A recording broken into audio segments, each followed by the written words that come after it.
Muy buenas amigos y amigas, ¿qué tal? ¿Cómo estáis? Hoy os traigo un vídeo que hice con Alonso Naranjo, el responsable del canal de YouTube Indagando en la Biblia, que os dejaré por aquí para que vayáis a verlo, que os suscribáis, que veáis sus vídeos porque invita a personas, a expertos, a eruditos muy interesantes y habla de temas muy importantes y también interesantes. Efectivamente, como digo, hice una charla con él hablando sobre las sectas judías del siglo I y hoy os lo traigo aquí, al Centro Ultreya, también para que lo podáis ver. Así que espero que lo disfrutéis. Muchas gracias por acompañarme una semana más y nos vemos en el próximo vídeo. Cuidaos mucho y como siempre, Ultreya.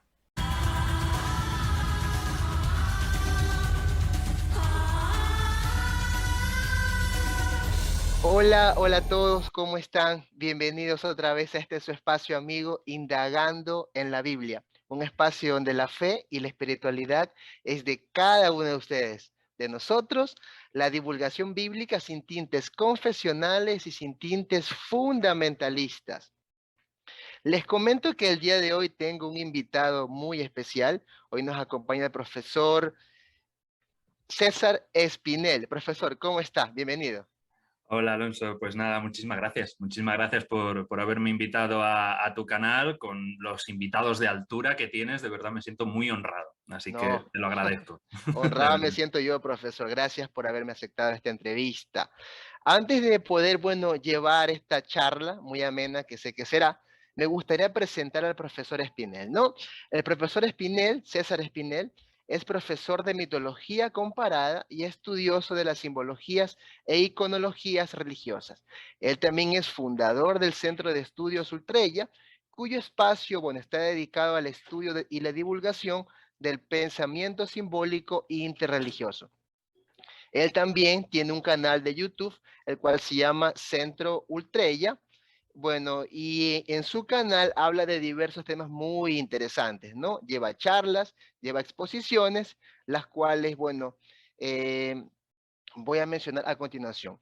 En su canal podemos encontrar temas como Introducción a las Cartas Paulinas, Claves de la vida del Jesús histórico, el Concilio de Nicea, problemas actuales de la religión, profecías sobre Jesucristo en el Antiguo Testamento, Jesús de Nazaret en la historia, el Apocalipsis en las tres grandes religiones monoteístas, exorcismos, una aproximación al fenómeno, analizando la conspiración, saduceos contra Jesús, el celibato, otro tema en su canal, su historia en las religiones y otros grandes temas. Profesor, muy buenas charlas que lleva en su canal.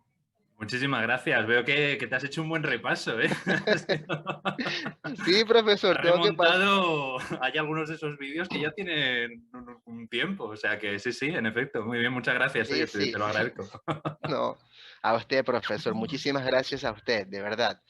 Bueno, a la hora de abordar este tema, me gustaría, bueno, profesor, preguntarle, y el tema en cuestión se trata de las sectas judías en el siglo I o en tiempos de Jesús.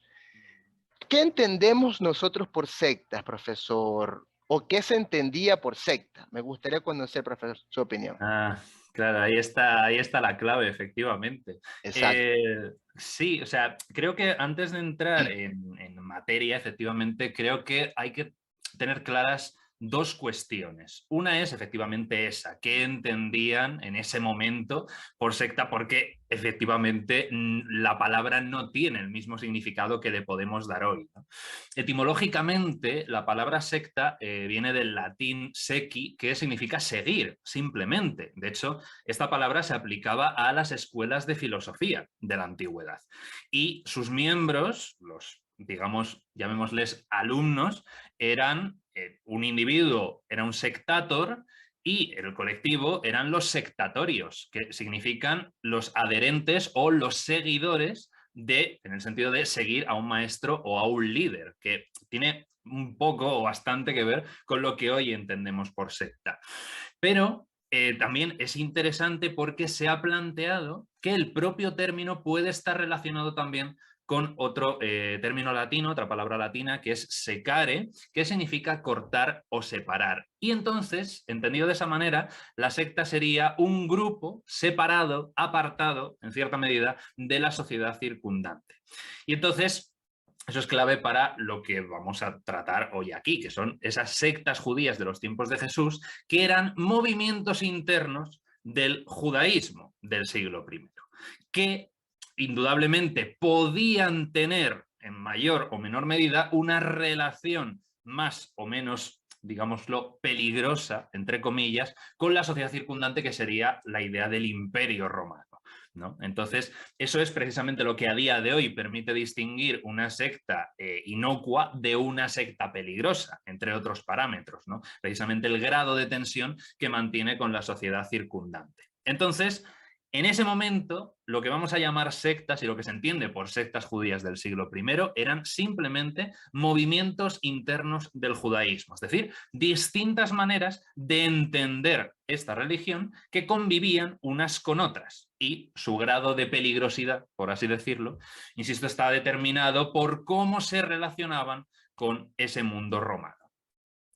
La segunda cuestión que creo que tenemos que tener claro y que es importante es que el judaísmo nunca se ha preocupado demasiado por la ortodoxia, es decir, por la creencia correcta, sino más bien por la ortopraxia, es decir, por la práctica correcta. Y eso ha permitido que en el seno del judaísmo coexistan creencias tan diferentes y a veces hasta opuestas sin que explote la cabeza de los judíos. De hecho, hay un dicho judío que continúa hasta hoy, que es 2 judíos, 3 opiniones. Ese es el nivel. O sea, en el mundo cristiano es verdad que esto puede sonar un poco extraño, ¿no? Que puede resultar incluso difícil de entender, porque estamos acostumbrados a poner el foco en la ortodoxia, ¿no? Y entonces esa preocupación por los dogmas de fe pues, ha llevado a la lucha de las herejías, los anatemas, las excomuniones, los cismas y todo esto que el mundo cristiano conoce también, pero que en general es bastante ajeno al mundo judío, salvo excepciones.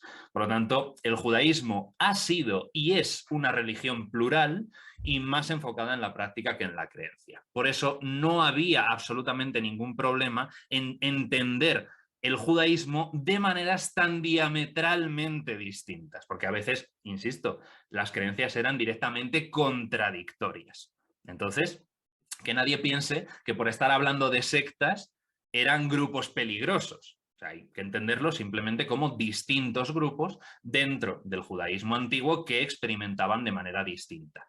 De hecho, es interesante que Flavio Josefo se refiera a esos movimientos como filosofías o como escuelas filosóficas, porque es una terminología que podían entender muy bien, que podía ser plenamente asimilada por griegos y por romanos. Pero insisto, eran grupos simplemente que entendían el judaísmo y lo practicaban de distinta manera. No tenía ningún grado de peligrosidad ni nada por el estilo. Perfecto, profesor. Wow, qué buena entrada. Excelente. Buenísima entrada, profesor. Me parece excelente. A ver, entonces, en el primer siglo, imagino que no había solamente una escuela. ¿Cuántas escuelas tendríamos, profesor? ¿O cuántas sectas, o como le llamó Flavio Josefo, cuántas escuelas filosóficas había más o menos? Claro, pues es una muy buena pregunta, porque aquí siempre o casi siempre hay conflicto, porque hay expertos que hablan de 3 y hay expertos que dicen que 4. Me explico. Todo comienza en el año 198 antes de la era común. En ese momento, el rey seleucida Antíoco III le arrebata al rey tolemaico Ptolomeo V los territorios de Judea y Samaria, que desde ese momento pasan a estar bajo dominio de la dinastía seleucida. Ya había una sensación de malestar entre los judíos debido al dominio extranjero, que era una cosa que nunca habían llevado muy bien, y esa sensación se acentúa durante la guerra de los diádocos, los sucesores de Alejandro Magno, y alcanza su cenit en la revuelta de los macabeos, que como sabemos estalla en el 167 antes de la era común. Esa revuelta es clave, porque a la causa de los macabeos se suma un grupo importante de judíos que será el origen de una de las principales sectas, que es el partido de los fariseos. Aunque es verdad que sus raíces ideológicas son anteriores, porque se pueden rastrear hasta los hasidim, ¿no? Literalmente los piadosos o los bondadosos, que es un nombre, además, que retoma el rabino polaco Israel Ben Eliezer en el siglo XVIII para fundar lo que hoy conocemos como judaísmo hasídico. Pero estos hasidim originales, estos piadosos originales, eran judíos que se habían dedicado a la interpretación de las escrituras y que habían venido a la provincia persa de Yehud desde el destierro de Babilonia en los tiempos de Nehemías y Esdras. Es decir, estamos hablando siglo V, siglo IV antes de la era común. Claro, 200 años más tarde, los descendientes de estos hasidim estarían de acuerdo y apoyarían la causa de los macabeos, pero no su resultado, porque ya sabemos que la revuelta generó la dinastía asmonea y sus miembros tenían exactamente las mismas ambiciones políticas que los griegos de los que se habían liberado. Y entonces, desde ese momento se forma el grupo de los Perushim, ¿no? De los separados, a quienes conocemos como los fariseos. Entonces, se ha debatido mucho el porqué de este nombre, pero seguramente se debe a que en su afán por trasladar a la vida cotidiana el espíritu de pureza que presidía las relaciones con Dios en el templo, los fariseos no querían tratos y se separaban de quienes voluntariamente no conocían bien la ley y voluntariamente se apartaban de ella, en especial en los preceptos relativos a los alimentos. Entonces, esa masa de personas no cumplidoras de la ley, aunque era claramente minoritaria, según los fariseos, proyectaban su impureza al resto del pueblo y eso podía hacer que Dios retrasase la intervención escatológica para la salvación de Israel. Entonces, sabemos que los evangelios identifican a algunos miembros, ¿no?, de esa masa condenada, según los fariseos, que eran, como sabemos, los publicanos, prostitutas, pastores que cuidaban cerdos o algunos comerciantes determinados, pero con el resto, que era la inmensa mayoría del pueblo, cumplidora más o menos de la ley, aunque es verdad que no en el mismo grado que ellos, pues los fariseos no se llevaban mal y procuraban conducirlos por la senda de la alianza. Eran los maestros de la ley, algo así como los tutores espirituales del pueblo de Israel. Por lo tanto, tenemos la primera secta, los Perushim o fariseos, originados al menos ideológicamente en el siglo V o IV antes de la era común, pero no formados como partido hasta el siglo II antes de la era común. Segunda secta, enfrentada a ellos, los tzedukim, que conocemos como saduceos, ¿no?, los presuntos descendientes del sumo sacerdote Sadoc, de los tiempos de David. Y todo parece indicar que el origen de este grupo, de este partido, se remonta a las protestas de muchos sacerdotes en el año 175, antes de la era común, cuando se interrumpe la sucesión legal, por así decirlo, del sumo sacerdocio en el templo de Jerusalén, porque el cargo fue comprado al rey seleucida Antíoco IV por Jasón, que era hermano de Onías III, que era el legítimo sumo sacerdote y que fue depuesto según el segundo libro de Macabeos 4:7-20. Aquí toda una telenovela completa, ¿no?, de líos de hermanos, envidias, tratos con el poder, simonía, en fin, mil cosas. El caso es que a partir de ese momento el constante mercadeo del puesto de sumo sacerdote origina que a partir del 141 el partido saduceo acaba afianzando la preeminencia en el templo con un grupo de sacerdotes.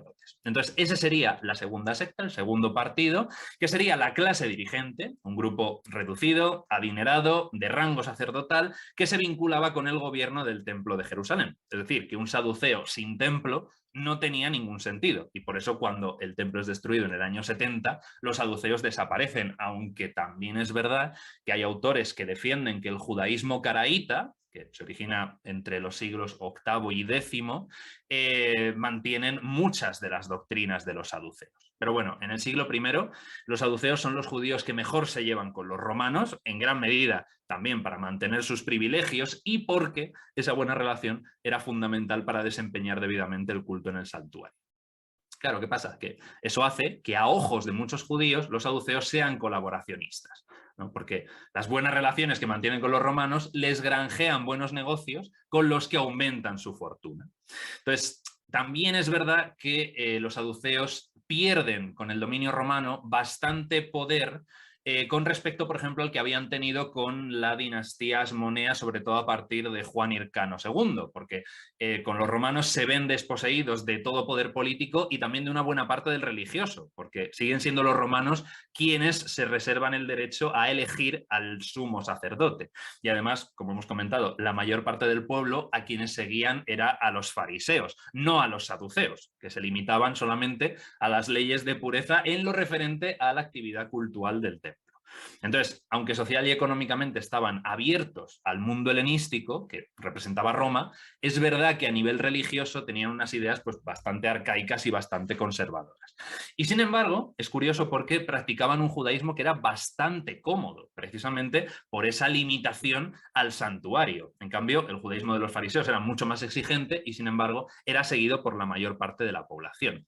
Entonces tenemos esas dos que son las principales sectas que estaban en conflicto. La tercera, los famosos Esenoi o Esaioi o Osaioi, a quienes conocemos como esenios, pero que es el nombre griego. Ellos mismos se denominan Yahad, es decir, la comunidad, sin más, ¿no? La comunidad o los hijos de la luz, también, como aparecen en los textos de Qumran, ¿no? Entonces, estos son judíos que viven en comunas, generalmente en el extrarradio de las ciudades. Flavio Josefo dice que son unos 4.000 y de esos 4.000 hay unos pocos que se han retirado a Qumran, ¿no? A ese desierto que hay cerca del Mar Muerto. Entonces, igual que los fariseos y contrariamente a los saduceos, los miembros de Sayahad, los esenios, son un movimiento que apuesta por la renovación y por la restauración de Israel y luchan contra la asimilación del helenismo por parte de los judíos. Entonces, apuestan, igual que los fariseos, por un estricto cumplimiento de la ley, llevan al extremo la pureza ritual hasta el punto de volverse incluso un poco obsesivos, porque sabemos que de los 16 depósitos de agua que se han encontrado en Qumran, 6 eran para almacenar agua y 10 para baños rituales. Entonces, la comunidad de Qumran parece haber sido más estricta en cuestiones de higiene y de, digamos, purificación que el resto de sus contemporáneos, ¿no? Entonces, claro, con diferencia, según vemos, es el judaísmo más estricto de las tres sectas, ¿no? Porque realmente los esenios muy probablemente cumplen con lo que a día de hoy podríamos entender como una secta, realmente, precisamente por ese carácter reservado, ese carácter exclusivista y también, en cierto sentido, un carácter, ¿cómo decirlo?, elitista, puesto que por lo menos la comunidad de Qumran estaban convencidos de que solamente se iban a salvar ellos. Consideraban que los fariseos eran blanditos y entonces que ellos no tenían tampoco parte de la salvación, mucho menos los judíos que no cumplieran la ley. Pero es verdad que estas son como las tres sectas fundamentales y es cierto que en los libros de referencia es sobre todo de las que se habla, pero es verdad que Flavio Josefo menciona una cuarta secta y dice, y cito, que Judas Galileo fue el fundador de la cuarta secta y esa secta conviene en todo con la doctrina farisea, con la excepción de que tienen una pasión incontenible por la libertad, convencidos de que el único señor y amo es Dios y tienen en poco someterse a las muertes más terribles y perder amigos y parientes con tal de no tener que dar a ningún mortal el título de señor. Si es verdad lo que Flavio Josefo dice aquí, y el revolucionario Judas Galileo es el fundador de la cuarta secta, esta no habría aparecido hasta el año 6 de nuestra era, mientras que saduceos, fariseos y esenios existen desde al menos el siglo II, antes de la era común. Entonces, esta cuarta secta es la de los Canahim, a quienes conocemos como celotes, que efectivamente religiosamente dependen en todo de los fariseos, y seguramente por eso muchos no lo consideran una secta en sí misma, pero claro, por otra parte, son algo así como el brazo armado de los fariseos, precisamente por el interés que tienen en obligar, entre comillas, a Dios a intervenir e instaurar el reino a través de la lucha armada, a través de métodos violentos que, desde luego, los fariseos como tal no aceptaban, ni aprobaban, ni practicaban. Entonces, por eso he dicho, y perdón por todo lo que me he enrollado, pero creo que era importante, que depende de cómo consideremos a los celotes, si como parte del partido fariseo, aunque vinculado mucho más con la lucha armada que con el estudio, interpretación y enseñanza de la ley, o como una secta en sí misma, independiente, entonces podremos hablar de 3 sectas o de 4. Perfecto, profesor. O sea, básicamente estamos hablando que en el primer siglo estaban los saduceos, los fariseos, los esenios y los celotes. Eso es. No celosos, celotes. No, los celotes, Los que bueno, celotes. claro, también significa precisamente eso, o sea, la palabra en hebreo justamente lo que busca es también reflejar ese celo, ¿no? Porque los celotes, que es el nombre griego, significa lo mismo que kanahim en hebreo, que es celosos, admiradores, seguidores ardientes de Yahvé y de su ley. Eso es lo que viene a significar la palabra, que realmente los celotes son como los herederos del espíritu de la revuelta macabea. Ahí es realmente en la revuelta de los macabeos cuando nace ese sentimiento de combatir abiertamente contra un poder opresor, para precisamente, como dice Flavio Josefo, no darle el título de amo ni de señor a ningún individuo, mucho menos extranjero, sino que solo Dios tiene Allá ve. esa potestad. Profesor, estos celotes eran una facción derivada de los fariseos, por así decirlo. Digamos que eran los que hacían el trabajo sucio. No sé si llamarlo Sí, así. eso parece, eso parece. Claro, lo que dice Flavio Josefo es que religiosamente siguen el mismo esquema religioso que los fariseos, es decir, tienen las mismas ideas. Claro, la doctrina de los fariseos tampoco es homogénea, pero sí que tiene unas claves comunes de todas las escuelas farisaicas que parece que los celotes sí respetaban. Pero ya te digo, no era algo que desde luego pareciera importarles demasiado. O sea, lo que les importa es la lucha armada y tampoco sabemos hasta qué punto los fariseos aprobaban eso. Entonces, digamos que el vínculo que mantienen es que comparten las mismas ideas, pero los métodos son completamente distintos. Perfecto, profesor. Antes de poder proseguir, me gustaría saludar a las personas que nos están viendo y hacerle unas preguntas que nos están dejando ya ahora en el en vivo. A ver, saludamos primeramente a Liliana Volpi, que me estaba diciendo que aquí hora comenzábamos. Saludos, estimada profesora, bienvenida. Saludamos a al gran amigo Alejandro D'Amico del canal El Jesús Histórico. Saludamos también al amigo Mijael, que nos está, bueno, escribiendo por acá. Saludamos a Carla Díaz del canal Investigando la Historia. Le manda saludos, profesor, al igual que los otros que están acá viéndonos. También nos saluda Chris Bla, que nos envía, bueno, sus saludos desde México. A Maiden también nos está saludando por acá y nos dice, muy interesante saber sobre la mitología judeocristiana. A ver, profesor, nos deja una primera pregunta el amigo Mijael.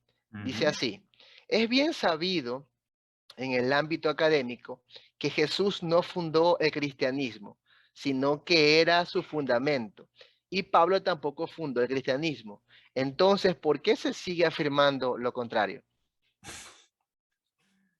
Buena pregunta, buena pregunta.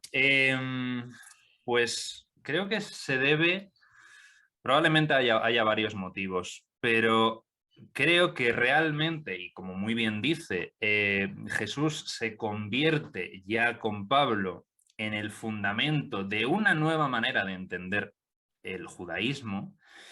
La evolución, por así decirlo, lógica o natural, era que precisamente esa semilla que había plantado Pablo fuera la que recogieran los auténticos autores del cristianismo. Porque efectivamente, si quitamos a Jesús y a Pablo, que eran y siguen siendo figuras únicas, conocidas, famosas, etc., ¿de quién funda el cristianismo? Y no hay una respuesta sencilla, no puedes dar un nombre, porque el cristianismo, estrictamente hablando, tiene muchos fundadores. El cristianismo se va construyendo durante siglos. Pero los primeros, que ya podemos empezar a hablar de un cristianismo primitivo que se empieza a desgajar cada vez más del judaísmo, son los propios discípulos de Pablo. Entre ellos, muy probablemente podríamos contar ya al autor detrás de Marcos. Pero, claro, Jesús es la gran referencia y el gran referente. Entonces, es, insisto, me parece una cuestión lógica si yo, a medida que van pasando los años y voy experimentando que la parusía se retrasa, porque es realmente, y creo que es el acontecimiento, o mejor dicho, el no acontecimiento que condiciona la existencia misma del cristianismo y no que se hubiera mantenido como una rama del judaísmo, es precisamente la no llegada de la parusía, la no parusía. La idea natural, la idea lógica es precisamente transformar a esa figura mesiánica que se viene construyendo durante los últimos años, que es Jesús, precisamente en el fundador del nuevo movimiento. Entonces, es un cambio que a mí me parece de lo más natural y de lo más lógico. En la construcción de una religión, claramente, en la mayoría de los casos, no en todos, pero en la mayoría, se necesita una figura de referencia, una figura clave. E indudablemente Jesús es mucho más atractivo, conocido y entendido y respetado y venerado que el propio Pablo. O sea, Pablo, después de su muerte, muy rápido, los cristianos, los ya llamados cristianos, no le entendían ya.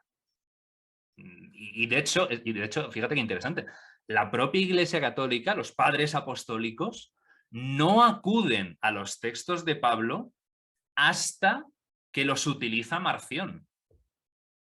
O sea, Marción realmente es el primero que pone en valor a Pablo. Y para atacar a Marción, los padres apostólicos tienen que acudir a Pablo, a decir, a ver qué dice este señor.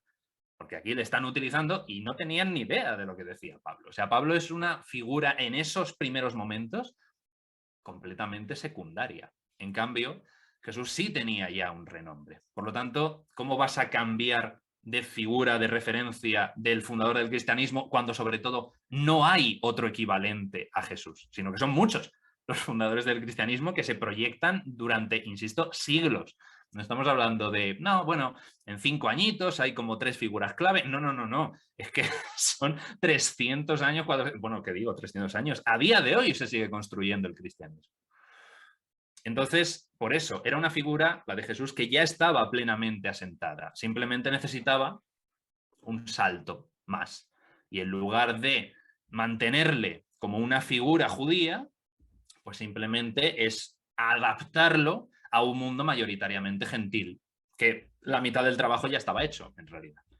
O sea, Perfecto, profesor. un salto lógico, me parece. Perfecto, perfecto, profesor. Bueno, nos deja también una pregunta Alejandro Dámico y nos dice, el énfasis en la práctica es lo que permite que, de las 3 religiones abrahámicas, pueda existir un judío ateo. ¿Es correcto esto, César? ¿Puede existir un judío ateo? Sí, pero claro, no tiene tanto que ver con la práctica, porque el judío ateo puede existir porque lo que es el judaísmo y el ser judío pueden llegar a ser cosas distintas. O sea, el tema del mundo judío y el ser judío es una cuestión que ya va ligada también con una etnia, con un pueblo. O sea, tú eres judío si tu madre es judía, pero puedes no ser practicante, por supuesto, que entonces eres un judío laico, y directamente puedes ser ateo, es decir, negar directamente la existencia de Dios, pero vas a seguir siendo judío por etnicidad, no por religiosidad. Ese es el punto. En cambio, eso en el Islam o en el cristianismo no se da porque la religión en esos casos no es hereditaria. O sea, tus padres pueden ser lo que quieran, pero tú no heredas su condición, en principio. O sea, lo puedes heredar por cuestiones familiares, culturales o lo que sea, pero no te hace automáticamente musulmán por tener padres musulmanes. En el caso del judaísmo, sí, tú vas a ser judío toda tu vida, pero en un sentido étnico, si renuncias al judaísmo. Entonces, solo en ese sentido se puede hablar de un judío ateo, porque puedes rechazar a Dios, entonces no serás judío de religión, pero sigues siendo judío por etnia. Precisamente por eso, porque es matrilineal el judaísmo. Perfecto, profesor. Muchísimas gracias. Nos deja también una pregunta Chris Bla ¿Mm? y nos pregunta, dice, ¿se sabe bajo qué corriente ideológica fue bautizado Jesús? Mm. Interesante, interesante e importante planteárselo, porque no planteárselo supone colocar a Jesús en un estado de excepción, ¿no? De separación de su contexto religioso que claramente no le corresponde.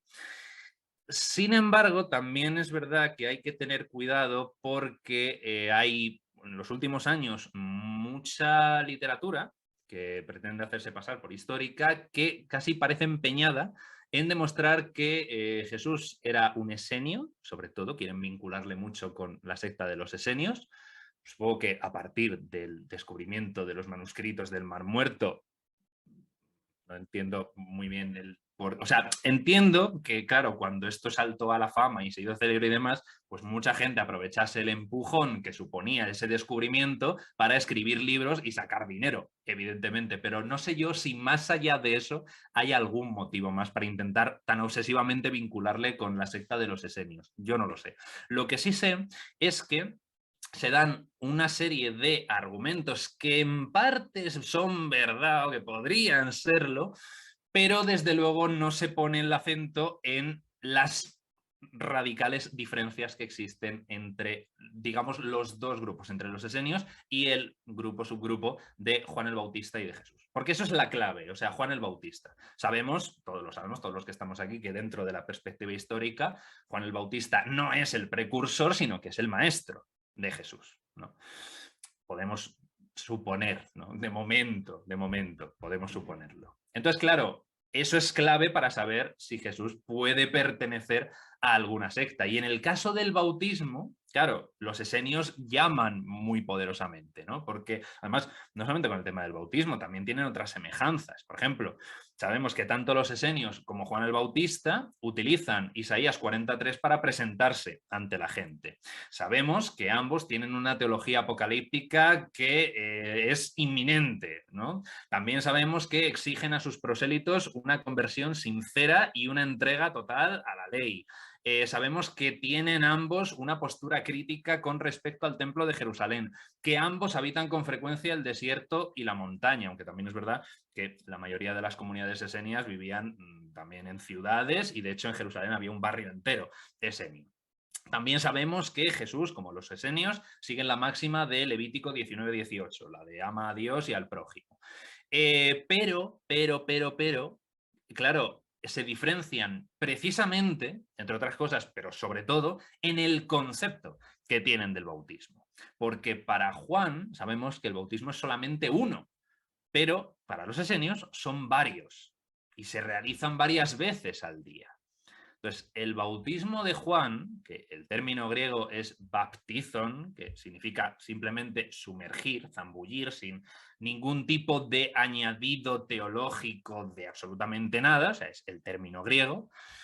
Claro, ese bautismo que practica Juan, según Flavio Josefo, no es para quitar algunos pecados, sino para purificar el cuerpo en el caso de que el alma se haya purificado de antemano con la justicia. Es decir, que el bautismo de Juan funciona algo así como un sello de calidad, porque ya tienes que haber purificado el alma y entonces el bautismo es simplemente la muestra externa de un proceso que ha tenido que ocurrir internamente.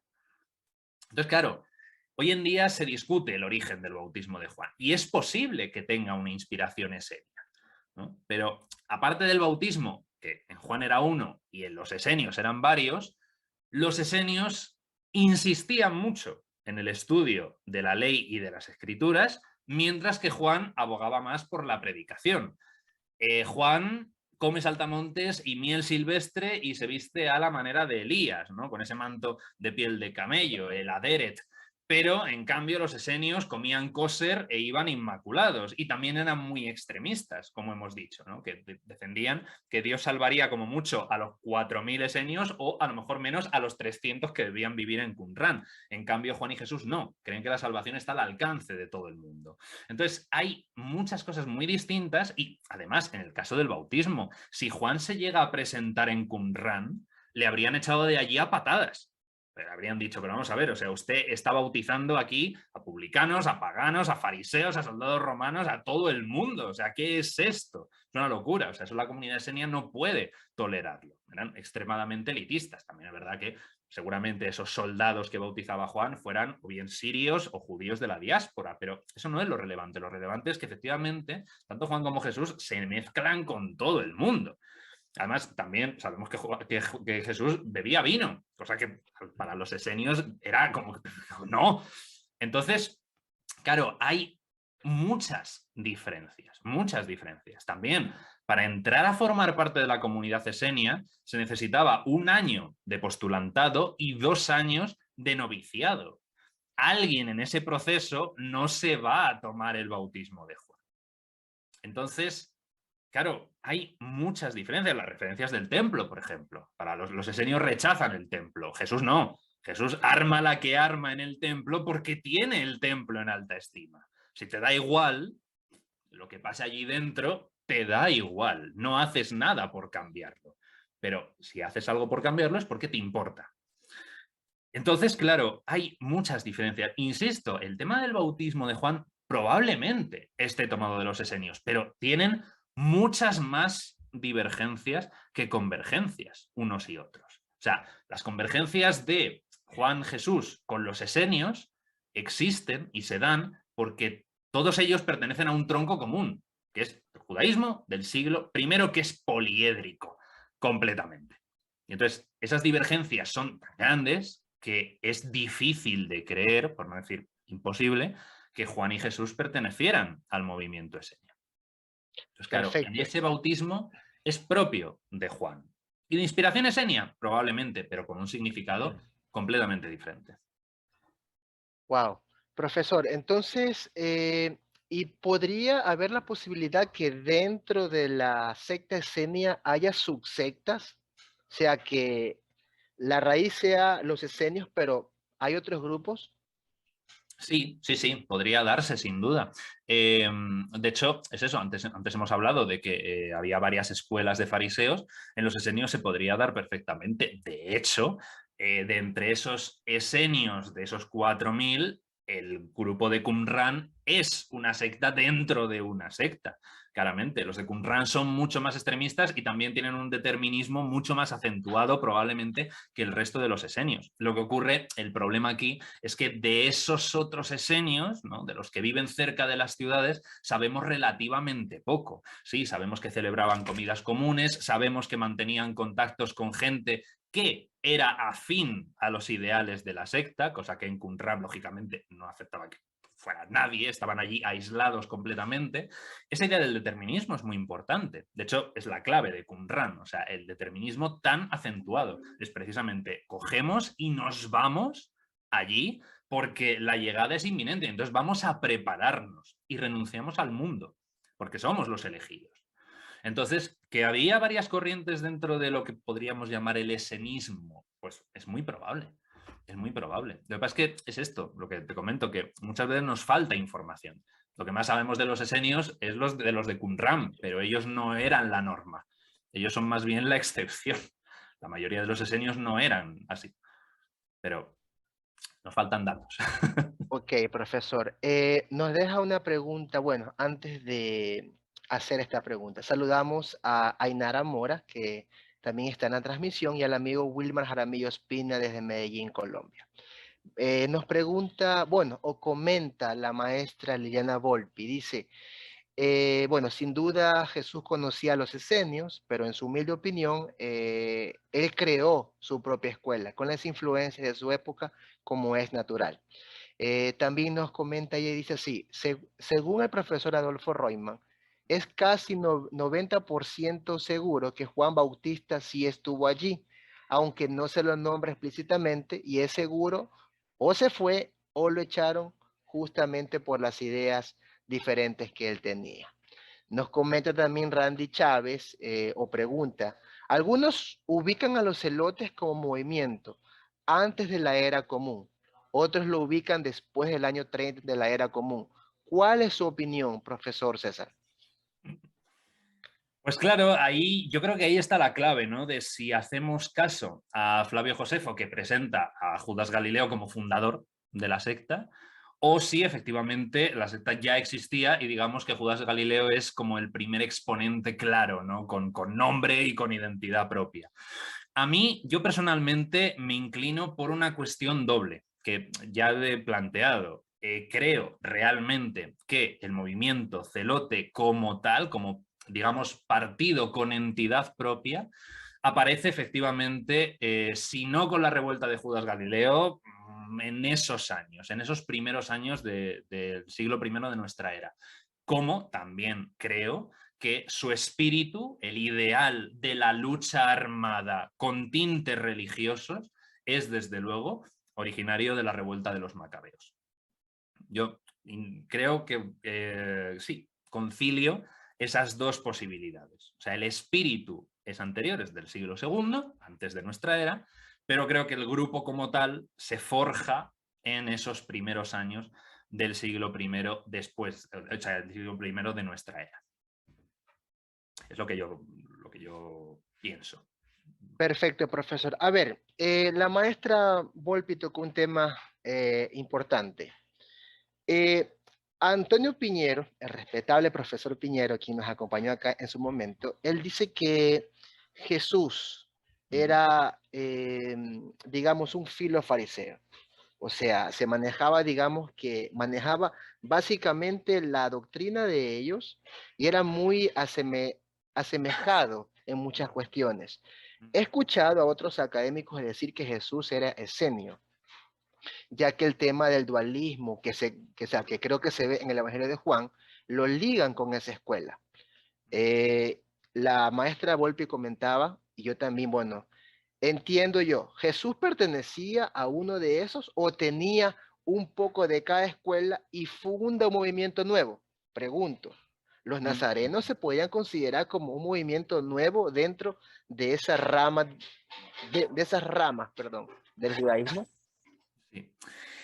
Pues sí, yo creo que, o sea, a mí me convence más lo que defiende Piñero. O sea, yo sí creo que era filofariseo y que no se le puede dar el título de fariseo como tal, porque no hay tampoco testimonio o pruebas suficientemente convincentes como para asegurar que Jesús tuvo la educación superior necesaria para ser auténticamente fariseo. Lo que ocurre es que, claro, aparte de Juan el Bautista, él, desde joven, lógicamente está acudiendo, como todos los judíos de su momento, está acudiendo a tanto a las sinagogas donde predican los fariseos, como escuchando muy probablemente a los fariseos o discípulos de fariseos o también filofariseos que van predicando por los caminos, por las villas, por los pueblos, por las aldeas. Quiero decir, él seguramente desde su infancia y su juventud, ese es el judaísmo que conoce. Entonces, claro, las cosas de las que Jesús habla es efectivamente muy coincidente, su teología me refiero, con la de los fariseos. Además, discute también a la manera a la que lo hacen los fariseos, ¿no? Con los masalim, ¿no? Con las parábolas, discute de cuestiones, y yo creo que esto es clave, y esto lo señala Piñero también, discute de cuestiones de la Torá oral. La Torá oral es solo propia del fariseísmo. O Claro. sea, los esenios y los fariseos coinciden en muchas cosas, tienen una teología realmente bastante similar. Pero en el caso de las escrituras que manejan, la Torá oral no está presente en los esenios. Y Jesús sí, Jesús está aportando, porque claro, la Torá oral, recordemos que se está construyendo en esos momentos. Y Jesús aporta, de hecho, yo siempre lo digo, si realmente Jesús no hubiera sido un pretendiente mesiánico, si realmente no hubiera sido visto por los judíos como uno de los causantes, o a lo mejor eso es un poco fuerte, pero desde luego sí perteneciente a una de las causas que originó la guerra judeo-romana del año 66, es decir, si no le hubieran visto de esa manera, sin ninguna duda, Jesús habría entrado, o sea, las enseñanzas de Jesús habrían entrado a formar parte del Talmud. no tengo ninguna duda, porque como rabí era fantástico, era extraordinario. Y de hecho, esto también está plenamente reconocido. O sea, lo que hay en los evangelios es de lo mejor de la literatura judía del siglo I. Entonces, estoy seguro de que habría aparecido en el Talmud y le encontraríamos junto a otros rabinos discutiendo de las cosas de las que se discute en el Talmud. Pero tiene ese componente mesiánico político que acarreó, entre otras cosas, lo que acarreó, y por eso no aparece en sus páginas. Pero claro, las interpretaciones que hace sobre la Torá escrita son completamente farisaicas. En cambio, si tú le ves en los evangelios discutir con los saduceos, está discutiendo sobre doctrinas troncales que se enfrentan, como el tema de la resurrección. Los saduceos no creen en la resurrección. Fariseos y esenios sí. Los esenios no sabemos exactamente de qué manera, porque en sus textos parecen como contradecirse en algunos puntos, pero no importa. La resurrección para los fariseos es clave, para los saduceos no existe. Entonces, yo personalmente estoy con Piñero, o sea, le veo mucho más cerca de los fariseos que de los esenios. Que insisto, también tienen cosas de los esenios, pero por eso, porque pertenecen a ese mismo tronco, por así decirlo, ¿no? Porque fariseos, esenios y, si queremos, celotes, comparten las mismas ideas clave. Vale, los saduceos no, pero todos los demás sí. Ahora, luego ya cómo viven cada uno su judaísmo, eso ya es otra cosa. Pero yo creo que, vamos, está más cerca del movimiento farisaico que del esenio, en mi opinión. Perfecto, profesor. A ver, usted tocó un punto también clave acá. Bueno, antes que se me escape, vimos 4 partidos, 4 sectas, 4 filosofías, ¿no? Sí. Eh, los herodianos, alguna vez escuché a este grupo. ¿Este grupo entra dentro de estas sectas o no? No, este grupo, bueno, a ver, claro, no, tampoco voy a ser yo aquí tan tajante. Para mí no. Indudablemente tendrían sus propias ideas y seguro que estaban, digamos, afiliados o se sentían más cercanos a un grupo que al otro. Pero su característica fundamental, desde luego, no eran cuestiones religiosas, eran más cuestiones políticas, aunque también es verdad que en el siglo I la política y la religión iban de la mano. Pero precisamente el propio nombre ya denota cuál es, digamos, su punto clave, su punto fuerte. No es gente del entorno de Herodes, es la gente del entorno de, en ese momento no era monarquía, no es Herodes el Grande, pero desde luego sí está vinculado con ese entorno regio. Entonces, claro, la idea de los herodianos como apoyo al monarca, ¿no? Para constituir esa monarquía, no tiene, o sea, no pone su foco, no pone su acento en las disposiciones sobre la ley, sobre la teología que ponen el resto de las sectas. Entonces, entre los herodianos, pues habría de todo, lógicamente. Seguramente bueno, claro, es interesante porque si estaban vinculados con una figura de poder como era Herodes Antipas, estaban también vinculados con la otra gran figura de poder que es el templo y los sacerdotes, porque si es así, estarían más cerca de los saduceos que de los fariseos, que estaban mucho más vinculados con el pueblo llano. Es difícil de saber. Yo me imagino que habría de todo, porque ante la duda, si una cosa nos enseña el estudio de las religiones es que hay de todo y que hay un judaísmo por cada judío. Abierto. Entonces, o sea, yo me Claro. imagino que, claro, que habría de todo. O sea, difícilmente se puede hablar en esto de bloque. O sea, los bloques en historia de las religiones rara vez existen. O sea, si se entra un poquito en profundidad de datos que conocemos, pueden parecer monolíticos y muy uniformes y demás, pero independientemente ves que aunque sean mínimas, hay diferencias y muchas veces esas diferencias son máximas. Entonces, yo insisto que debía haber de todo. Quizá más cercanos a los saduceos por una cuestión de la relación de poder, a lo mejor, pero tampoco diría que eran todos ellos vinculados con los saduceos porque, insisto, no era como su marca de identidad, por así decirlo. Perfecto, profesor. Acá nos deja una pregunta, Randy Chávez. Eh, bueno, nombra a alguien que no lo voy a nombrar ahora acá en vivo, porque es profesor a quien también entrevisté. Dice que este profesor afirma que Jesús era un judío de poco nivel intelectual. casi un ignorante respecto a la Torá y al conocimiento de los fundamentos del judaísmo. ¿Está usted de acuerdo, profesor Spinet?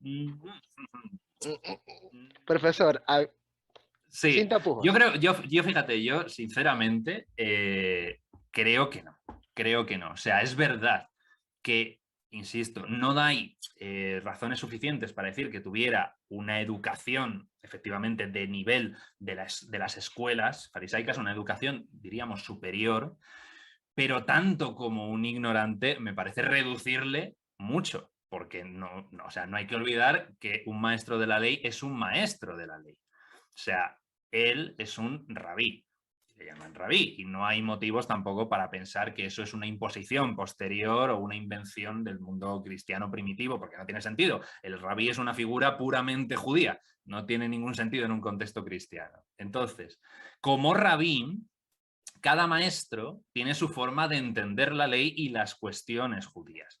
Entonces, discuten entre los propios fariseos cuál es la mejor forma de interpretar la ley para vivir la ley. Y no hay más que echar una ojeada a la Misná para darse cuenta de eso. O sea, el rabí fulanito dice que A, el rabí menganito dice que B, y entonces, insisto, el dicho, dos judíos, tres opiniones. Jesús debate con los fariseos porque es lo que hacen. O sea, de eso se trata el judaísmo farisaico y a día de hoy el judaísmo rabínico, que como sabemos es la rama que sobrevivió. O sea, el judaísmo se basa en discutir. Los rabinos se dedican a eso, a estudiar la ley para poder discutir con el rabino de enfrente. Es lo que hace Jesús. Y Jesús demuestra tener una formación lo suficientemente buena como para estar en igualdad de condiciones con otros Exacto. maestros de la ley. Claro, que es un rabino rural, que no se le puede comparar con, claro, los grandes maestros rabínicos de Jerusalén o de Cesarea o de tal. Pues no, claro, porque efectivamente probablemente no tuviera esa formación superior. Pero sí, tiene una formación lo suficientemente buena como para defenderse en ese entorno y como para desarrollar una interpretación propia de la ley. Que sí, que tiene conceptos que están tomados de la escuela de Hillel, otros de la escuela de Shammai, pero eso también era normal entre los distintos rabinos, porque eran las dos escuelas más importantes. Entonces, o estaban más cercano de uno o más cercano de otro. Pero Jesús incluso tiene la propia autonomía como para decir, bueno, en estas cuestiones me acerco más a uno y en estas otras me acerco más al otro. Entonces, no es un constante seguidor de solamente una, sino digo, Sí. bueno, yo recibo esto, recibo lo otro, porque los maestros de la ley es lo que hacen, recibir distintos influjos, distintas informaciones, y tiene la suficiente autonomía, insisto, de decir, y yo luego con todo eso que recibo, me monto mi propio sistema y la predico a quien quiera escucharme. Eso es un rabí en el siglo primero y hoy, y hoy. O sea, Claro, y eso es muy interesante. La llamada a los discípulos no es para nada, bueno, no lo era y no lo es a día de hoy. Son los discípulos los que van al maestro. Le oyen hablar y dicen, ya veré yo si me interesa o no me interesa seguir las enseñanzas de este señor. Pero esto de que sea el maestro el que vaya a buscar a los discípulos, eso es rarísimo, eso no se da. Entonces, yo creo que le falta esa enseñanza superior, pero tiene una mínima que le permite pues, desenvolverse bien. claro, o sea, básicamente Jesús, o sea, demuestra en los evangelios que es bastante dotado.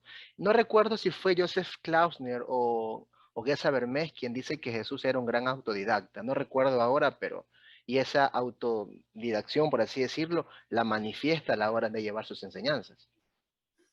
Podría serlo sin ningún problema. Claro, o sea, esa preocupación que tiene, claro, muy probablemente, es que además hay que pensar que muy probablemente Jesús proviene de una familia que es muy religiosa. Recordemos que es un entorno rural. Normalmente, y más en esos tiempos, los entornos rurales están muy centrados en la religiosidad porque constituye una parte fundamental de su identidad. Entonces, muy probablemente Jesús desde muy pequeño está asistiendo a las sinagogas. Y quien haya estado en un servicio sinagogal no es solamente el sermón. A la sinagoga se va también a aprender y a debatir. Y además las sinagogas tienen escuelas adyacentes que dependen de la propia sinagoga, pero hay escuelas para los niños. Un niño judío empieza a estudiar la Torá con 5 años. Con 5 años. O sea, ponte tú un chaval ahora con 5 años y dice, ponte a estudiar la Biblia, no a leerla, a estudiarla. Entonces, claro, efectivamente podía tener una formación básica y si tiene un interés personal, como parece, efectivamente, claro que puede aprender por su propia cuenta a base de hablar con rabinos, porque es lo que hacen, los rabinos enseñan. Y entonces Jesús lo recibe. De hecho, su vida pública empieza relativamente tarde. Claro, está aprendiendo ese judaísmo y está montando su propio esquema. Entonces, es Wow. perfectamente comprensible. Interesante, profesor. Nos dejan acá otras preguntas, bueno, para yo también seguir con las mías, porque también tengo algunas en cuestión. Nos pregunta, bueno, sí, Liliana Volpi, la profesora, dice, no sé si la pregunta es correcta, pero ¿cree el profesor César que ahora en Israel, con su política actual, se ha recibido herencia de estas sectas o filosofías como las llamaba Josefo? Claro, es que claro, bueno, hay varios cambios. O sea, la historia del judaísmo es bastante compleja porque se suele decir, o por lo menos yo lo he escuchado mucho, que el cristianismo es hijo del judaísmo. No es tan exacto. O sea, más bien el judaísmo de hoy y el cristianismo son hermanos. Surgen de un mismo judaísmo que ya no existe, que desde el año 70 no existe. Entonces, cuando sobrevive ese fariseísmo, tiene que cambiar su religión radicalmente, tiene que adaptarla a los tiempos porque el templo ya no existe. Entonces lo adapta y se convierte en una religión del libro, no del templo. Pero el judaísmo a lo largo de la historia experimenta muchísimos cambios. Experimenta muchísimos cambios precisamente por estos constantes encontronazos entre distintos rabinos. Aparecen muchos movimientos nuevos y sobre todo es en la modernidad cuando esto estalla.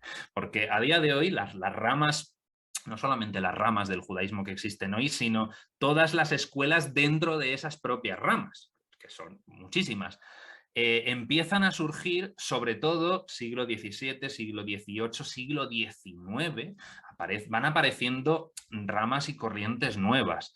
Entonces, claro, hoy en día en Israel, yo personalmente no conozco mucho la política de Israel, pero el mundo judío tal y como se presenta hoy es un crisol y sí, y yo diría, sí recibe el influjo de estas sectas del siglo I en el sentido de que son grupos, escuelas o judaísmos incluso, muchas veces antagónicos, contradictorios entre sí, y que sin embargo se ven forzados a convivir, porque ya lo hemos dicho, en el judaísmo la ortodoxia no se da. Claro, hay judíos que pretenden pasar que sí, ¿no? Que de decir nuestro judaísmo es el bueno, ¿no? Es el correcto. No es verdad. En el judaísmo nunca ha existido eso de nuestro judaísmo es el bueno, el tuyo es malo, ¿no? O sea, y eso precisamente es una de las cosas buenas que tiene el judaísmo. Como no hay ortodoxia, pues claro, todos los maestros se ven obligados a confrontar sus ideas y cada uno a vivir de la manera que entiende que es y que sigue la voluntad divina. Pero eso es maravilloso. Entonces, en ese sentido, creo que sí se puede decir que reciben en herencia a estas sectas, porque estas sectas estaban obligadas a convivir, aunque se enfrentaran constantemente, a día de hoy también ocurre, pero convivían. Ninguno tiene autoridad para despojar al otro de ningún puesto, ni de ningún reconocimiento, ni de ningún nada. No decir, no, tú eres anatema o tú eres hereje o tal. No, no tienes autoridad. Eres tan maestro como yo. Es más, eres tan maestra como yo. Hay rabinas. Claro que lo ven mal, lógicamente. Es el machismo, es el patriarcado de toda la vida, pero hay rabinas. Tienen exactamente el mismo derecho. Son igual de maestras que los maestros varones. Entonces, Claro. en ese sentido, creo que sí, intentar distintos grupos, a veces radicalmente opuestos, convivir. Entonces, en ese sentido, me parece muy bueno, aunque también es verdad que se da algo hoy que no se daba en el siglo I, excepto con la Yahad de Qumran, que es que hay grupos judíos que deciden renegar y renunciar a la sociedad. Y entonces se encierran a sí mismos en los barrios, ¿no? Mea Sarim es el más célebre, se encierran en sus propios barrios para vivir según sus propias normas y según la manera de entender la vida. No se relacionan con el mundo circundante, ¿no? Pero, por ejemplo, a los Amish les ocurre lo mismo. Los Amish también establecen sus propias comunidades, se quedan anclados en el 17 y ya está, y a correr. Entonces, claro, es eso, el grupo de convivencia. Oblígate a convivir y sobre todo oblígate a respetar a alguien que piensa completamente opuesto a ti, pero tienes la obligación de respetarle y de hablar con él. Perfecto, profesor. A ver, se dice que los esenios, perdón, los esenios, los saduceos Sí. tenían ideas religiosas particulares, ¿no? Ellos no creían en la inmortalidad del alma, no creían en la resurrección de los muertos, no creían en los premios y castigos en el otro mundo. Lo que me lleva a preguntar, ¿cuáles eran los conceptos en las otras escuelas? ¿Qué creían los fariseos? ¿Qué creían los esenios? Ujú. Castigos post-morte, bendiciones post-mortem, recompensas, por así decirlo. Pues sí, claro, efectivamente, como hemos comentado antes, fariseos y esenios, y también celotes, porque, insisto, religiosamente dependen de los fariseos. Entonces, fariseos y esenios, al igual que los saduceos, y esto es una de las pocas cosas en las que sí coinciden, es que defienden la absoluta fidelidad a la ley y la más recta lealtad a la alianza con Yahvé. Eso es común a todo el judaísmo del siglo I. Luego ya a la hora de poner en práctica eso, ahí ya las cosas difieren, ¿no? Pero, por ejemplo, los fariseos, dentro de ese esquema, realizaban acciones que hoy llamaríamos de adoctrinamiento, que son los únicos que lo hacen. Pero claro, los judíos aceptaban ese adoctrinamiento porque la mayoría no tenía ni el tiempo ni quizá las capacidades para desarrollar su propia espiritualidad. O sea, claro, tengamos en cuenta que estos grupos de los que siempre se habla, lógicamente, no eran precisamente la mayoría de la gente, porque los saduceos, los fariseos y los esenios son una pequeña porción de Judea a Galilea. O sea, hemos dicho, Flavio Josefo habla de 4.000 esenios. Poned unos pocos miles de saduceos vinculados con el templo en Jerusalén, otros miles de fariseos y ya está. En cambio, la mayoría de la población, que podía llegar, se ha calculado aproximadamente al 1.000.000 de personas, a lo mejor un poco menos, en el siglo I, esa gente eran la llamada Am Haaretz, que es la gente de la tierra. La gente de la tierra que no tiene el tiempo, no tiene a lo mejor las capacidades necesarias para profundizar espiritualmente en el judaísmo. Y entonces esta gente sigue en su mayoría a los fariseos y también lo hace probablemente por pura eliminación. Porque, ya lo hemos dicho, los esenios son una auténtica secta con la restricción de acceso que eso conlleva y los saduceos son un grupo endogámico que son exclusivos del templo. Entonces, los judíos que vivieran en Jerusalén, pues sí podían a lo mejor inclinarse por las doctrinas saduceas, tenían esa opción, pero en el resto de Judea, en Galilea, en Perea, pues prácticamente los únicos contactos que tenían sus habitantes con la espiritualidad eran los fariseos.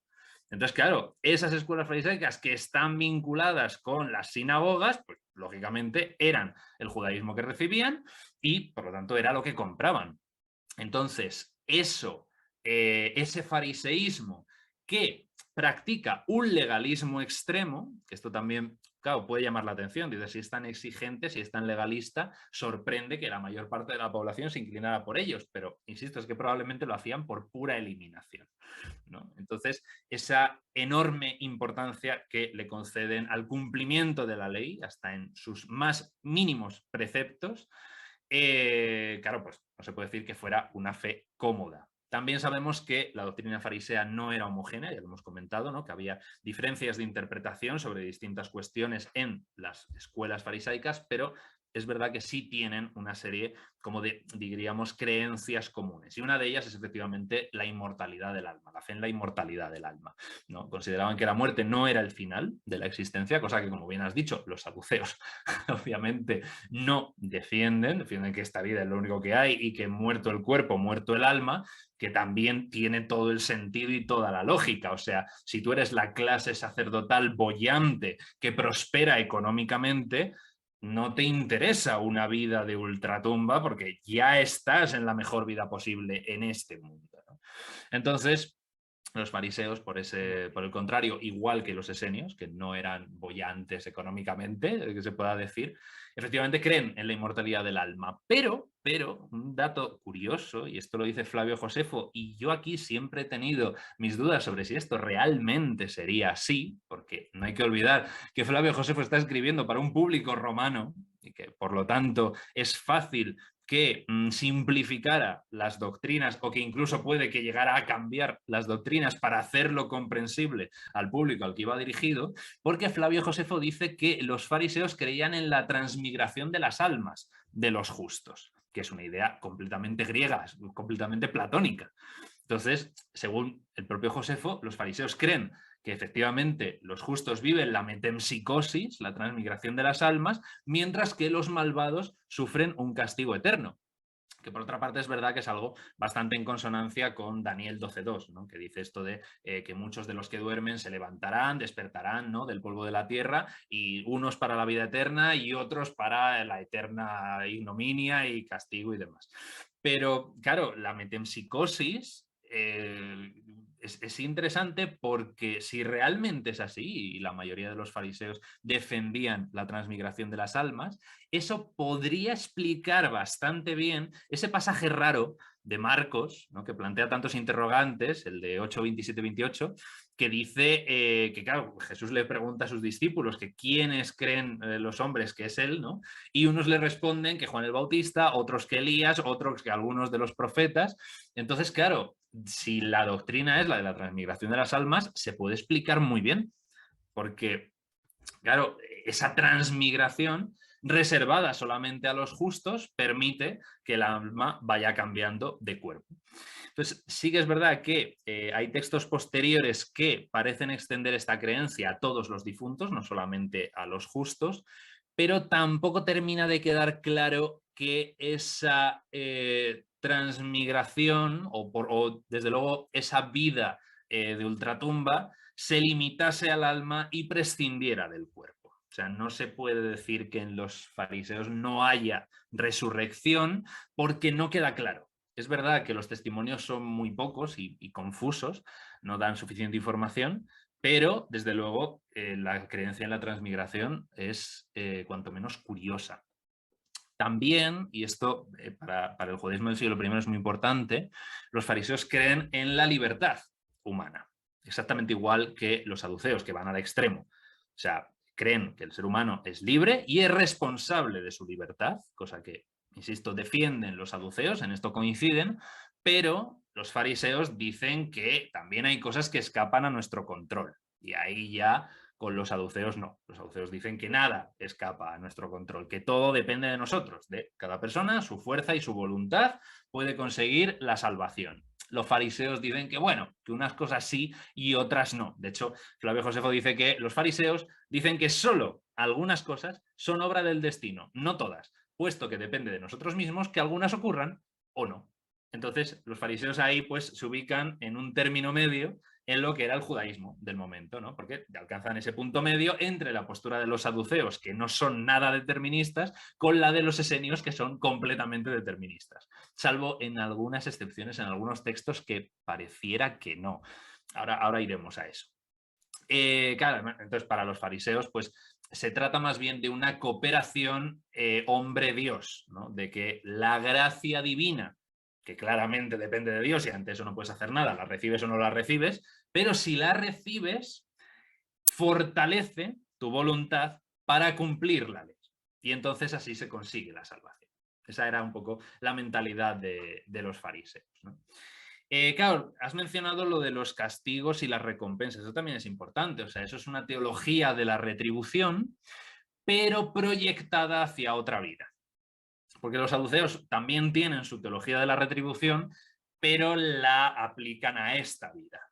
No es lo que se llama la teología de la prosperidad, que lo que defiende es que, claro, cuanto mejor te vaya, normalmente materialmente, económicamente, en la vida, pues eso significa que más a favor tienes a Dios. Que esto, curiosamente, es muy similar a lo que predican algunos pastores evangélicos, ¿no? De que la prosperidad material es signo de la bendición de Dios en el mundo.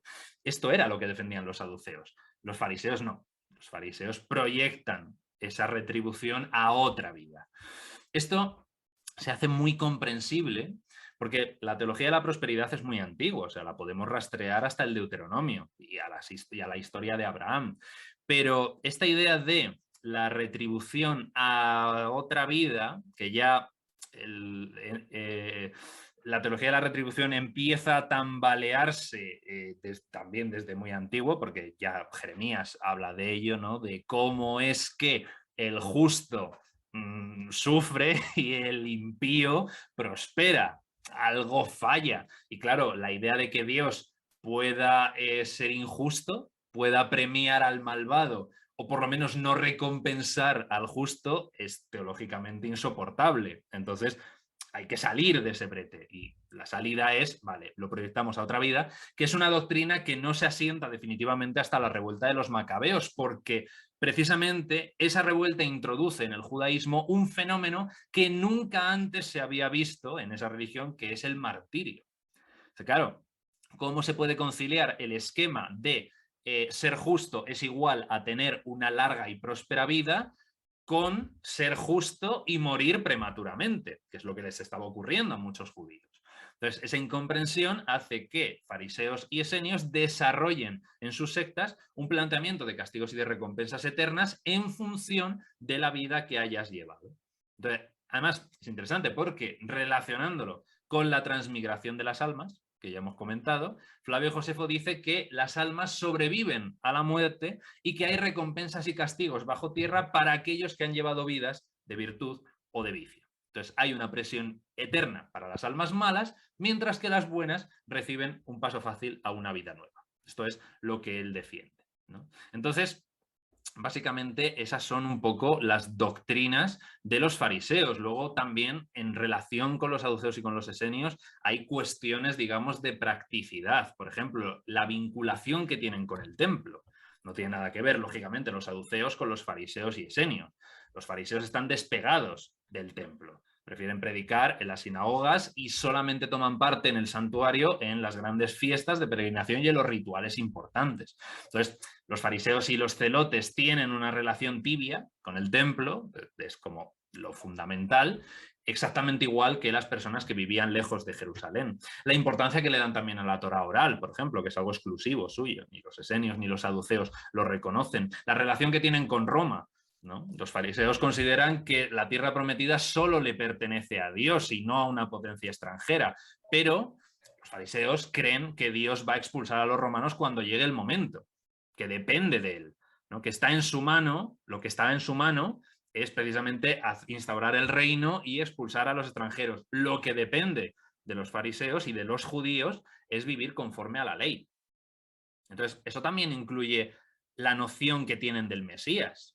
Claro, no es lo mismo un Mesías para los fariseos que para los esenios, que desde luego para los saduceos, que tampoco creen en el Mesías, como no creen en los ángeles, por cuestiones obvias también. O sea, tanto los ángeles como el Mesías, en cierto sentido, es una figura de vínculo, no es una figura de representación de los hombres ante Dios y de Dios ante los hombres.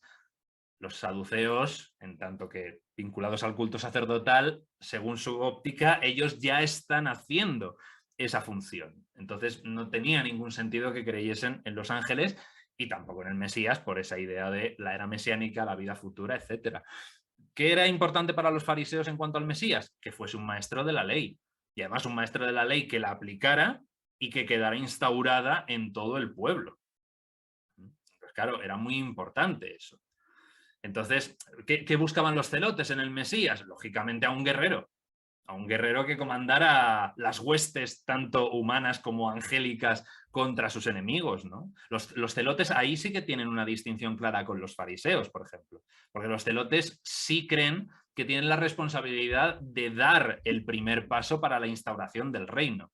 Los fariseos no tienen pinta de eso. Lo confían todo en Dios y piensan que depende de los judíos solamente el cumplir y el vivir según la ley, pero los celotes no.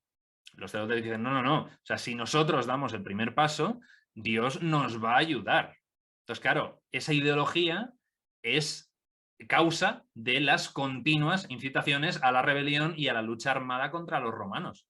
Y también el martirio. Claro, o sea, aceptas la pérdida de la propia vida si con ello cumples la sagrada misión de liberar la tierra de Israel del dominio gentil y devolverla a su propietario, que es Dios. Entonces, claro, esto es importante. Eso lo deseaban todos los judíos. Seguramente los saduceos también, pero cada grupo tenía sus métodos para lograrlo. Ya lo hemos dicho, los celotes son herederos espirituales de la revuelta de los macabeos y de hecho hoy en día se podrían comparar fácilmente con los terroristas islamistas, que Wow. esperan un premio en la otra vida por atentar contra quienes consideran que son enemigos de Dios. Entonces, Profesor, sí, sí. sí, perdón, continúe, continúe. No, no, dime, dime. No, no, sí. A ver, algo que me deja pensando ahora, perdón, cuando Jesús habrá tenido personas que estaban ligadas con el movimiento celote, porque se me viene a la mente el caso de Pedro, cuando corta la oreja, se me viene a la mente estos revoltosos que son crucificados junto a Jesús, ¿ya? Por sedición, imagino, lesa majestad, al igual que Jesús. Pregunto yo, ¿habrá existido dentro del movimiento de Jesús personas ligadas con los celotes? ¿Hay indicios en el Nuevo Testamento de esto?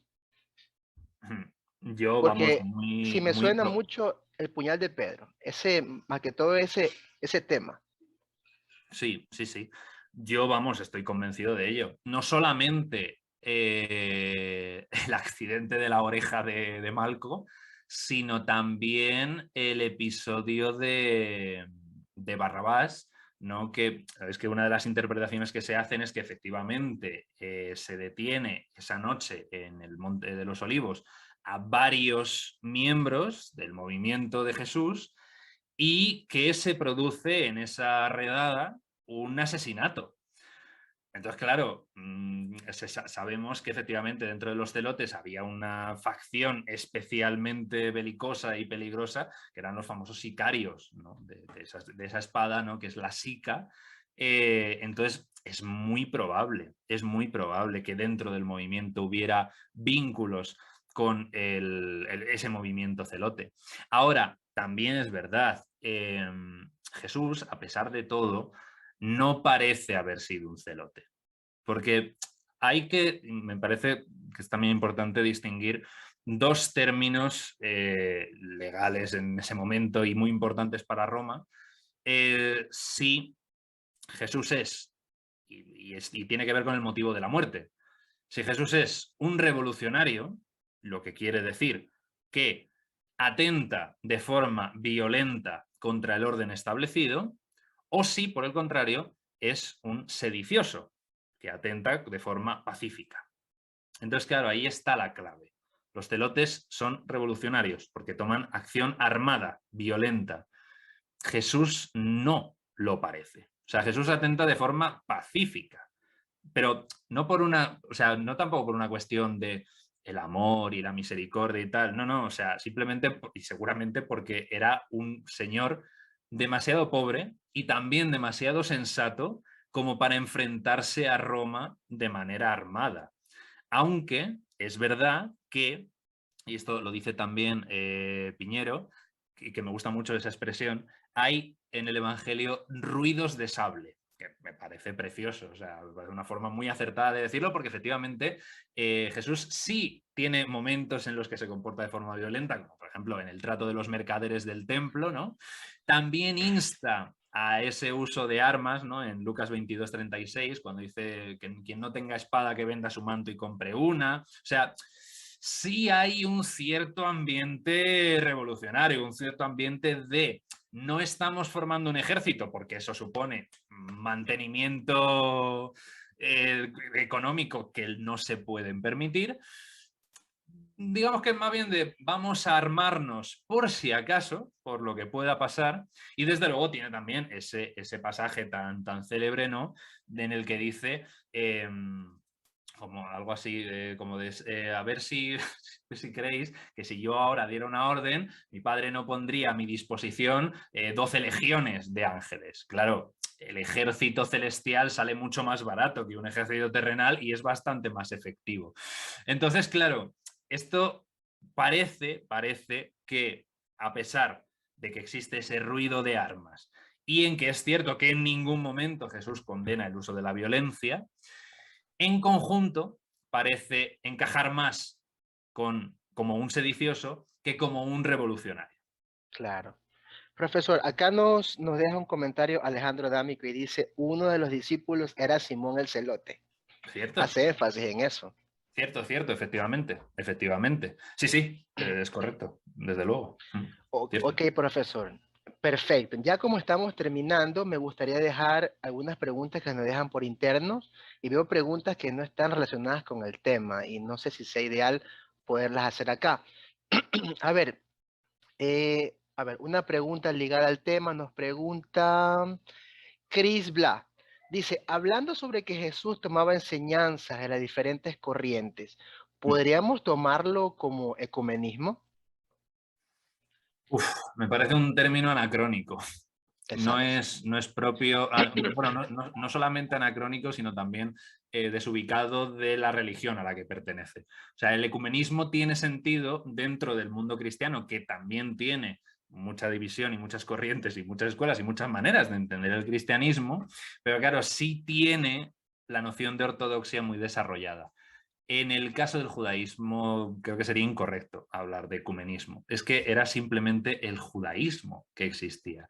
De hecho, claro, ahí está siempre este punto de hasta qué punto es correcto o es adecuado hablar de judaísmo y no de judaísmos. Porque claro, es que hay muchas cosas que efectivamente que no tienen nada que ver unas con otras, ¿no? Entonces hay quien prefiere utilizar el término judaísmos y no hablar de judaísmo exactamente igual que hay quien prefiere utilizar cristianismos, porque las diferencias son tantísimas a veces que produce tal. Pero ya te digo, o sea, creo que el término ecumenismo aquí sería no solamente anacrónico, sino inapropiado para el judaísmo de este momento. Porque era simplemente eso, judaísmo, no un judaísmo ecuménico, sino solamente judaísmo. O sea, los rabinos, los maestros de la ley, que no tenían sus propias escuelas, lo que hacían era eso, tomar de distintas corrientes y si tenían la suficiente personalidad, desarrollar su pensamiento propio.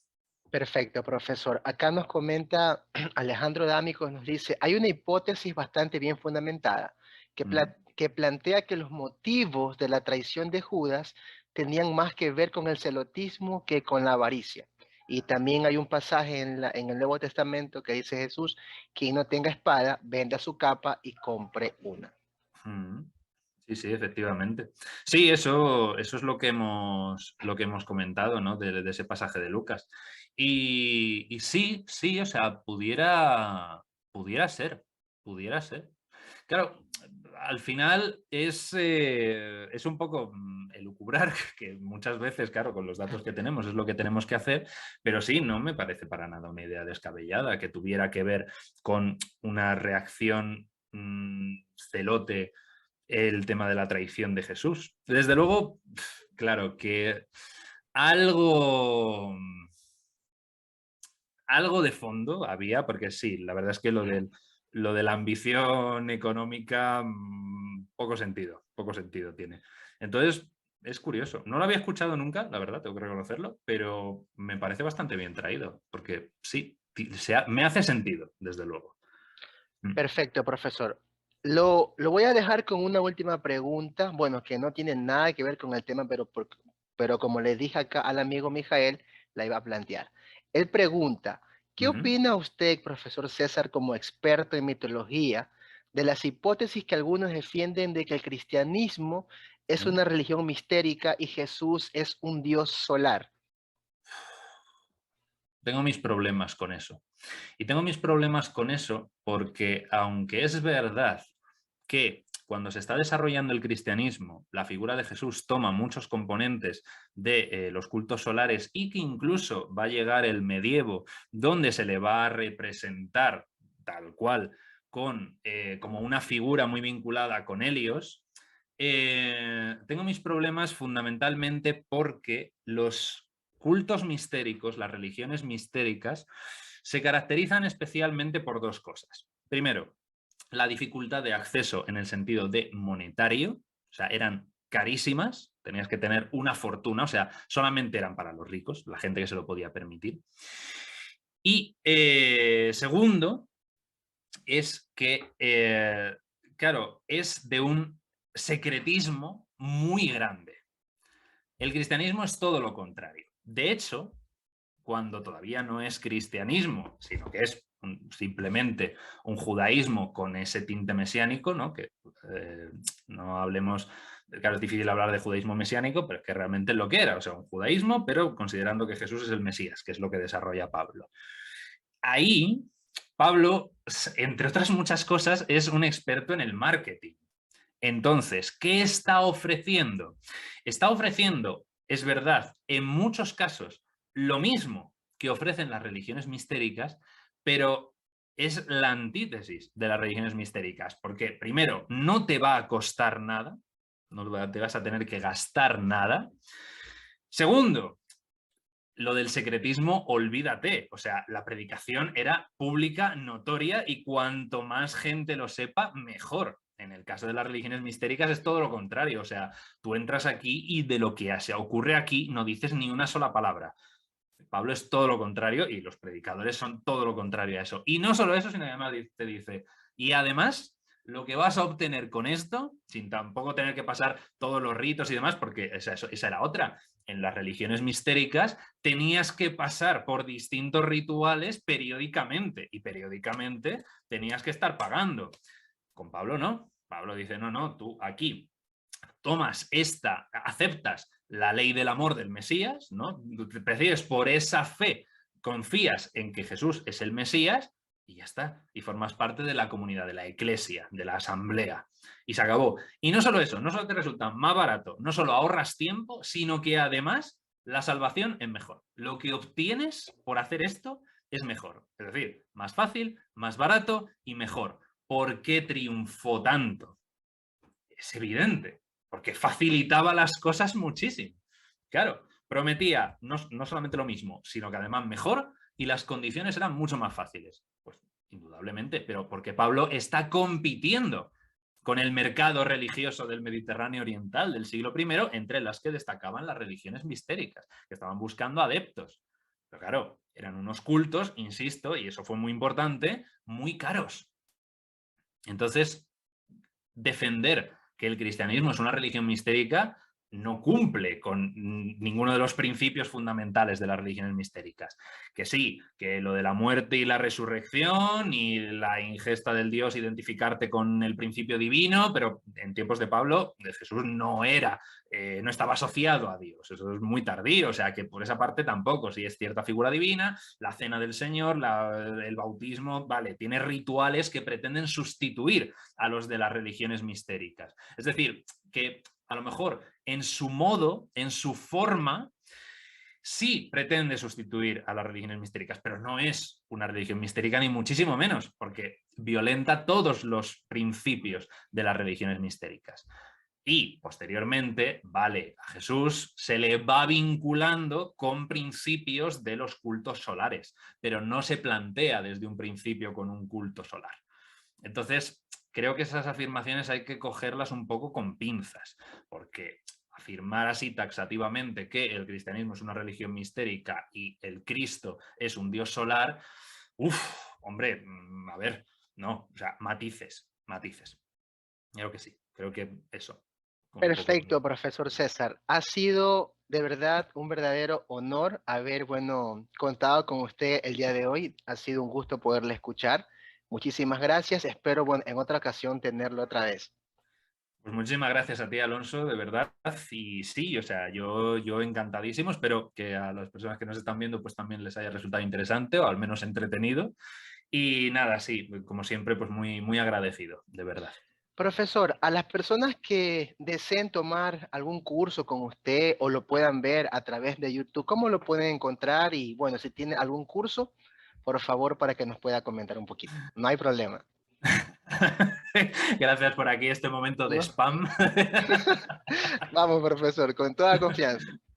Pues sí, efectivamente, lo has comentado al principio en el canal de YouTube de Centro Ultrella, ahí estoy y pongo al principio de cada vídeo los métodos de contacto que tienen, tanto el correo como por Facebook, y también pues entrando en la página web del Centro Ultrella, ahí están también todos los cursos. Pero vamos, con que me escriban un correo electrónico, yo les doy la información que quieran sin compromiso ni nada. Entonces, ahí está. Aprovecháis para pasaros por el canal de YouTube, le echéis un ojo por si os interesa.